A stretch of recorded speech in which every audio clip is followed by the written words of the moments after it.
What's up mga katapang? Yan. Masasabi ko lang sa issue namin ni Cherry White.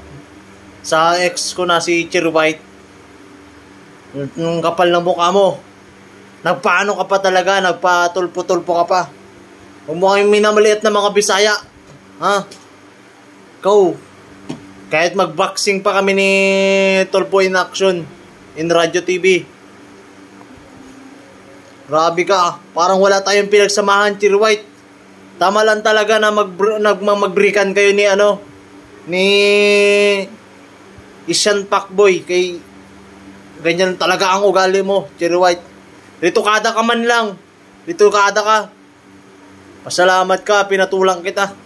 Ganyan ang mga gawain ng mga mga sumira nga vlogger. Dikit-dikit sa mga sikat na vlogger. Buy tapang to. Kaya nga wag kang mag-ano sa akin. Wag kang magbiro-biro sa akin. Si Buy tapang to. Buy tapang ne. Ha? Matapang to. Kaya nga sariling pride ko, kinain ko, matapang ko.